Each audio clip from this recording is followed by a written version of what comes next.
भगवान की 8 पट रानियां हैं, 16,100 रानियां हैं। और पहला विवाह ठाकुर जी का रुक्मणी मैया के साथ संपन्न हो गया। बोलो दूल्हा सरकार की। और बड़ा गजब का विवाह हुआ पहला।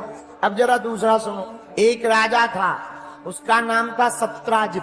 सत्राजित नाम के राजा के पास में मणि थी जो 8 भार सोना सदा देती। भगवान ने खबर भेजी, इतने सोने का तुम क्या करोगे, राजकोष में जमा करो, काम धाम आएगी, यहां से राज्य का निर्वाहन होगा। उस राजा ने मणि नहीं दी।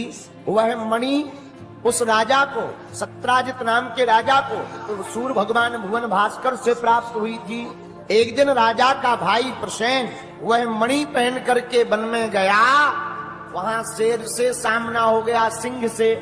सिंह ने राजा के भाई प्रसेन को मार डाला और चमकीला पत्थर समझकर मणि को अपने पंजों में दबा लिया। लेकिन उस शेर का युद्ध एक बार एक जामवंत जी से हुआ। जामवंत जी ने शेर को मार डाला। वो चमकीला पत्थर समझ करके वह अपने पास मणि लाकर अपनी बेटी जाम्बवती को दे दी। इधर जब कई दिनों तक राजा का भाई वापस नहीं लौटा, बहुत दिखवाया खुजवाया, तो राजा ने यह मन ही मन विचार कर लिया, हमारे भाई का वध जरूर जरूर जरूर द्वारकाधीश ने मणि के चक्कर में कहीं मरवा डाला। बताओ, भगवान पर भी आरोप लग गया। अब भैया ये दुनिया बहुत खतरनाक है, ये भगवान पर भी आरोप लगाने से नहीं छोड़ती। अपन तो इंसान हैं, इन्होंने जब राम को नहीं छोड़ा तो आम को क्या हलवा छोड़ेंगे। लेकिन राजा ने एक गलती कर दी। क्या?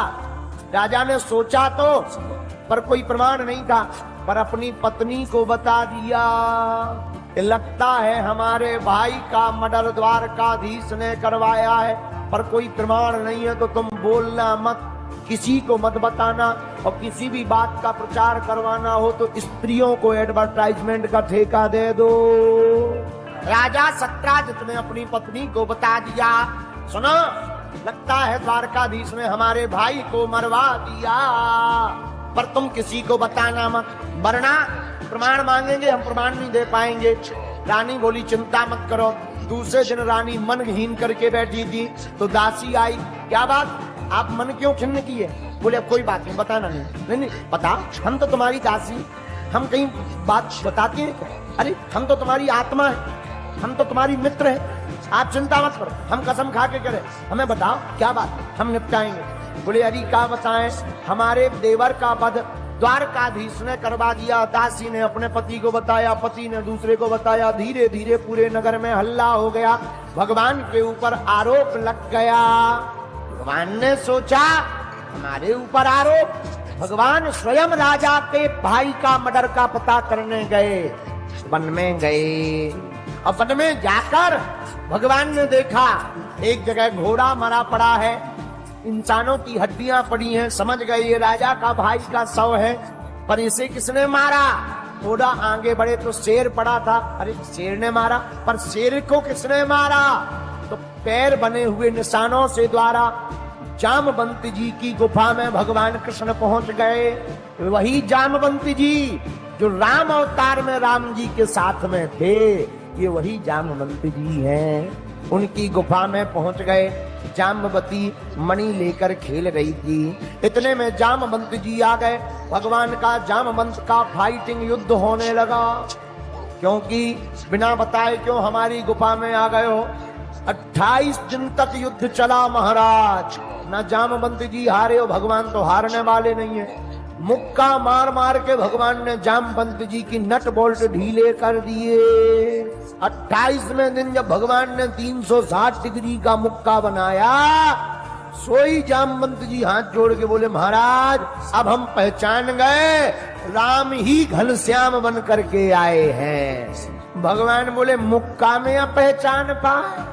महाराज क्या बताएं, जामवंत जी को राम जी ने ही वरदान दिया था, तुम्हें सब बूढ़ा बूढ़ा करके चढ़ाते हैं, तुम्हारी ताकत का पता द्वापर युग में सबको बताएंगे कि तुम बूढ़े में भी कितनी ताकत होती है। बोलो जय बजरंगबली। किस लिए आए महाराज? ठाकुर जी बोले, हम पर आरोप लग गया मणि चोरी का। जामवंत जी बोले, महाराज मणि तो तभी मिलेगी, हमने बेटी को दान में दे दी, अब बेटी से दान में ली नहीं जाती। एक काम करो, आप हमारी बिटिया से शादी कर लो, दहेज में मणि ले लो। भगवान बोले अच्छे फंस गए, एक तो पहले हो चुकी। महाराज चोरी का कलंक निपटवाना है तो करो शादी, नहीं तो जय सिया राम। भगवान बोले हो जाने दो। 1 2 3 4 5 6 7 7 भामर पड़ी और जामवती के साथ में भगवान की शादी हो गई। मणि लेकर आए, अब 2 शादी हो गई, लेकिन जैसे ही मणि लेकर के आए भैया राजा के सामने गए, ए राजा हमारे ऊपर आरोप लगाया था कि हमने तेरे भाई का मर्डर किया, ये ले पकड़ मणि। हमने कोई मर्डर नहीं किया, देख हम प्रमाण पत्र रजिस्ट्री साथ में ले आए। तुरंत जामवती को आगे कर दिया। जामवती ने पूरी कथा बता दी। राजा लज्जित हो गया, बोला महाराज अब ये मणि भी हमको नहीं चाहिए, अब तो हमारा उद्धार करो। हमारे पास भी एक बिटिया है, उसका नाम सत्यभामा है, उससे शादी कर लो, दान में ये मणि ले लो। भगवान बोले अच्छी आफत है, एक पहले दान में ले आए, मणि लेके आए, तुम्हें दी सो तुम वही गुण गा रहे हो, पर कोई बात नहीं, तुम्हारी श्रद्धा है तो आने दो। और 1 2 3 4 5 6 7 भामर पड़ी। भगवान का तीसरा विवाह संपन्न हो गया। किसके साथ में? सत्यभामा जी के साथ में। बोलो दूल्हे सरकार की। अब चौथा विवाह और सुनो। एक बार भगवान अर्जुन के साथ यमुना के किनारे घूम रहे थे। एकांत में एक कन्या बैठकर तपस्या कर रही थी।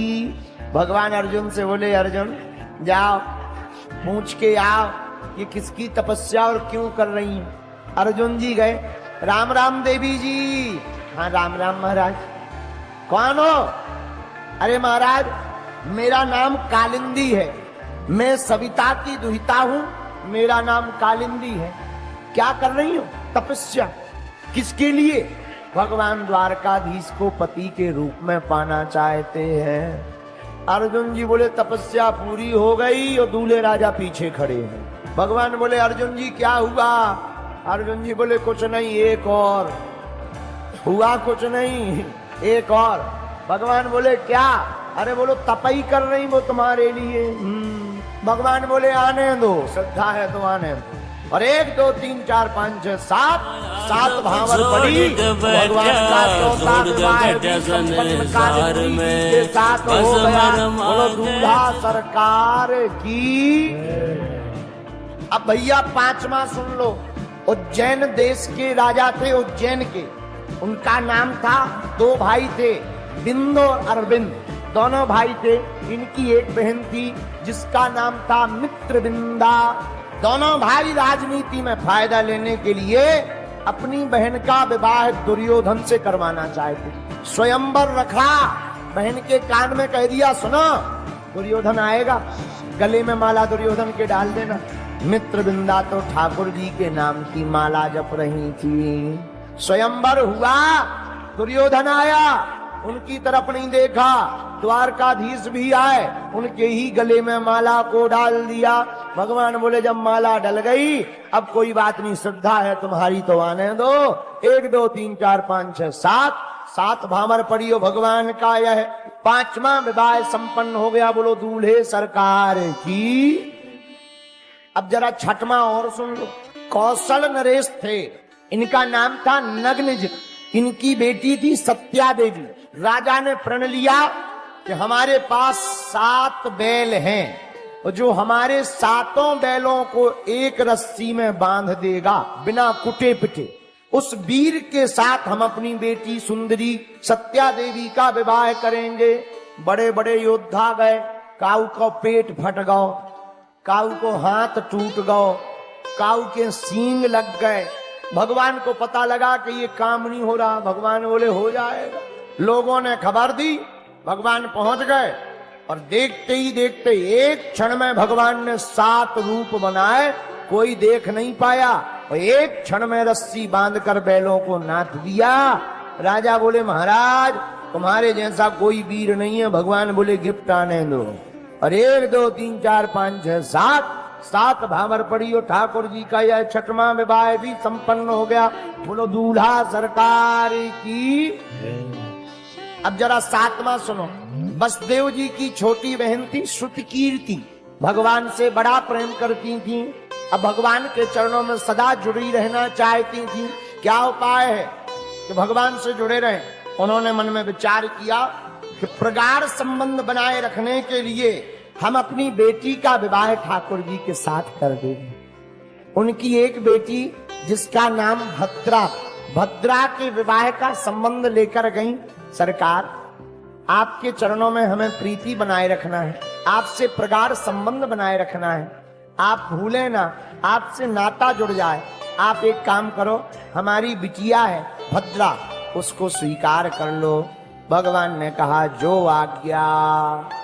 1 2 3 4 5 6 7 भावर पड़ी और ठाकुर जी का यह 7वां विवाह भद्रा जी के साथ संपन्न हो गया। बोलो दूल्हा सरकार की। अब जरा 8वां और सुन लो। एक मध्य देश का राजा था। राजा ने प्रतिज्ञा की, ऊपर घूमती हुई मछली की आंख में उसका प्रतिबिंब नीचे देखकर जो तीर मारेगा, उसी के साथ हम अपनी बेटी का विवाह, लक्ष्मणा का विवाह करेंगे। बड़े बड़े तीर वाले गए, मछली के पेट में लगी, पूंछ में लगी, आंख में नहीं लगा। भगवान बोले चलो छोड़ो, तुम लोगों से नहीं होगा। और भगवान ने नीचे प्रतिबिंब में देखकर जहां तीर चलाया, सोई मछली की आंख फूट गई और भगवान जी का 8वां विवाह जुड़ गया। बोलो दूल्हा सरकार की। ऐसे भगवान की 8 पट रानियां आई और 16,100 विवाह ठाकुर जी ने थोक में कर। एक राजा ने सुंदरियों को बंदी बना लिया, भौमासुर नाम के राजा ने। भगवान ने युद्ध करके मार डाला। 16,100 स्त्रियां निकली बंदी गृह से। भगवान बोले घर जाओ अपने अपने। स्त्रियां बोली अब कहां जाएं, अब कौन हमें स्वीकार करेगा? कलंक लग गया है कि हम बंधन में रहे, राजा के बंधन में रहे, अब हमें कोई स्वीकार नहीं करेगा। भगवान बोले उपाय क्या? स्त्रियां बोली 2 उपाय हैं। क्या? एक, या तो आप हमें अपना बना लो, नहीं तो हम मरेंगे। भगवान बोले अच्छी आप। एक तो बंदी गृह से छुड़वाया, ऊपर से कह रही या तो स्वीकार करो नहीं तो मरेंगे, सो हत्या भोगे। बड़ी आफत है। भगवान बोले मरो ना, अब जो होगा सो देखा जाएगा, चलो आओ। 1 2 3 4 5 6 7 पावरें पड़ी और भगवान के 16,108 विवाह संपन्न हो गए।